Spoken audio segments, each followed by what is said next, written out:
Hey, good morning. If you'd like, subscribe to this, and I try to put something out every once in a while that's motivational and kind of backed by science, and maybe help you kind of work on some things that you might feel challenged with in your life. On my last talk, I was talking about the pineal gland producing an electrical field and how to use that to kind of maybe incorporate the law of attraction or manifesting your goals, or just kind of communicating to God or nature in a really kind of science format. But I didn't give a time frame on it and stuff. And from what I found, that I don't need to spend a lot of time doing that.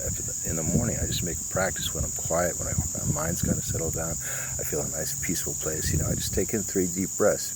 And I create that kind of field, a slow, deep breath, and work on that. And then just do that 3 times. And then afterwards, I do 3 more breaths, and 3 more. And those 3 breaths, I just say out loud certain mantras that I want to experience in my life and want to give to the universe and the world around me.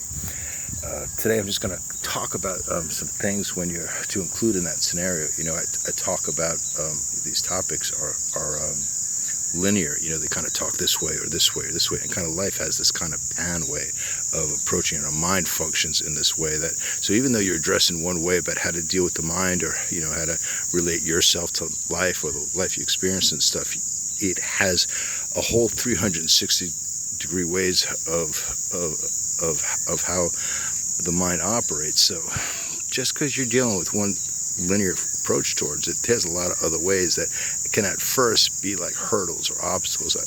Man, now I'm experiencing this, but as you start to turn what appears obstacles around, you start to see that, wow, well, actually, if I address it this way too, then I can find another way to kind of do it. Then I have another way to do it. So those obstacles a lot of times turn into opportunities in different ways that you can figure out in your own way about how to go about, creating a mindset and developing the type of personality that you really want to be and have in life and stuff. So another linear way of kind of approaching that thing is in the morning.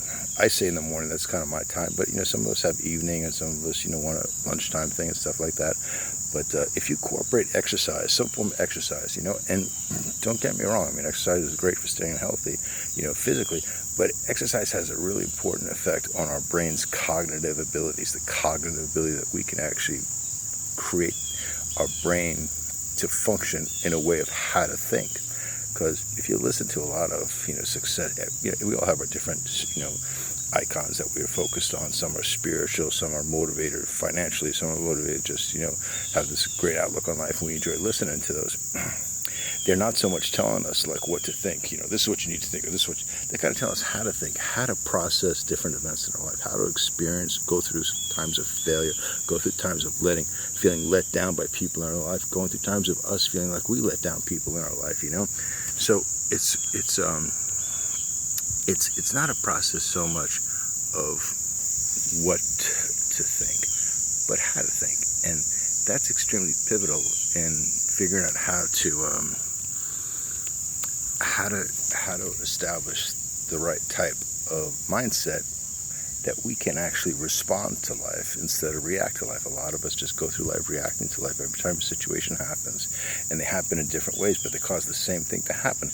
This event happens that triggers this impulse in our limbic system that's coming from our childhood, and then we have this interaction between this consciousness and our subconscious, this aspect of our neocortex that all of a sudden, wants to challenge that limbic system or that childhood, that unconscious thing. And even though we know it's bad a lot of times, and even though we shouldn't do this, we still do it anyway. That's that kind of yin and yang that's going on inside us, that duality we have of that conscious desire thing or that unconscious intent. And sometimes our consciousness can exacerbate our unconscious, our limbic system, that process of, we get angry, because something happened in our childhood, and it's brought back to us as an adult. So that limbic system reacts to that thing with a sense of agitation.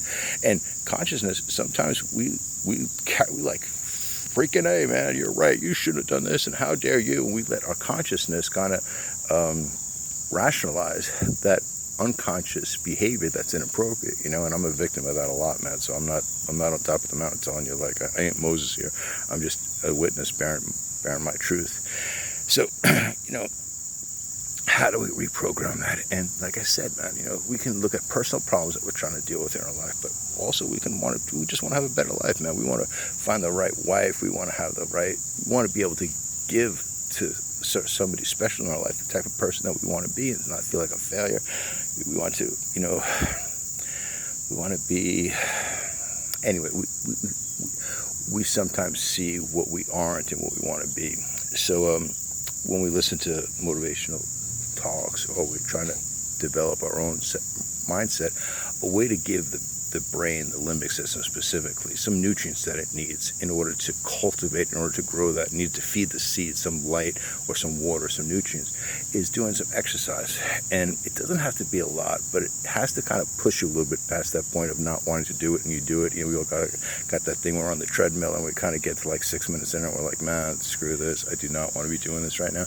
But we do it anyway. We push past that point. When we push past those points, that's what a signal is released from the brain, causes the body to release a couple different chemicals. Dopamine is one of the ones. There's some other ones too, but it's really not important what compounds are being released. The fact that they have what's called the fact that they have effects that are called neurotransmitters and neuromodulators are really important. And again, those words aren't that big of a deal, but understanding that a neurotransmitter is basically what allows one neuron to communicate to another neuron. In between the neurons, there's these ganglions in this little space, which is called the synapse, and that neurotransmitter helps initiate that spark between so the synapse can fire. Other times, it's kind of like working out and not having protein in your system. Your muscles really can't grow that much because they don't have enough amino acids to grow. So giving your brain the nutrients it needs to communicate with with one neuron to another neuron, or to think. That's how we think, right? We think this, we think that. Well, to consciously rewrite that thinking, allowing those to communicate. Another word I mentioned was neuromodulator. And so neuromodulators basically create a path that those neurons follow. So so eliciting the release of dopamine in our system gives the neurons both the ability to communicate with one another, but also to develop a path, which some of us know neural pathways. A big point of recreating our brain is developing new neural pathways instead of those old neural pathways that we developed as a child that often are the crux to us living a happy and healthy life, because we're often a victim to that childhood experiences, and those neural pathways are what we're kind of working on trying to how to redevelop. So recognizing when we're listening to I'm not a fan, I mention names, but like Tony Robbins, I'm kind of not a fan of the guy, but I think a lot of people get a lot of help from him. So hey, more power to you. Deepak, I learned a lot from Deepak. I learned a lot going to church, listening to Jesus Christ, or I also study Buddhism. I find a lot of helpful insight, understanding how Buddhist mentalities think, and same thing with Allah and stuff like that. So I kind of draw on all those different areas, and I kind of say, well, how are they thinking, and stuff. And then when I'm listening to something like that, or whether I'm studying something like that, or whether I'm just practicing really mindful thinking. Mindful thinking is just, I'm consciously being aware of how I'm thinking. I'm looking at the flowers, seeing the light kind of creep through. I'm not just seeing green trees. I'm seeing shades of green. I'm seeing a light green. I'm seeing a dark green. I see this kind of brown. And then I kind of see different colors in the sky. So I'm really kind of focusing on how I think. And I'm not I try my best not to think over that. So when I'm looking at the tree, I'm seeing the tree.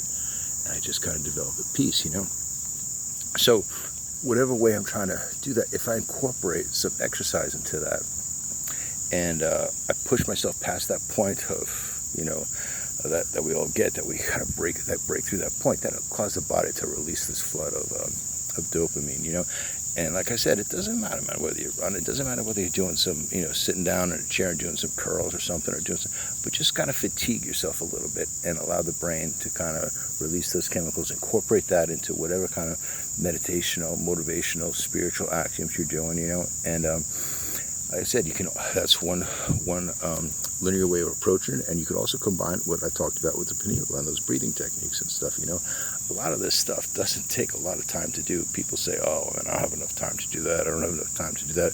Well, look at what we do have enough time to do. We do have enough time to sit on the couch and watch TV for 2 hours. We do have enough time to devote the whole day to sports, to this. I mean, come on, there's nothing wrong with watching a golf game or watching a tennis match or watching a football game, but spending your whole weekends, your whole days doing all that stuff and letting the other part of your life that you're failing in go by the wayside. Oh, hey, man, screw that. That's just who I am, you know.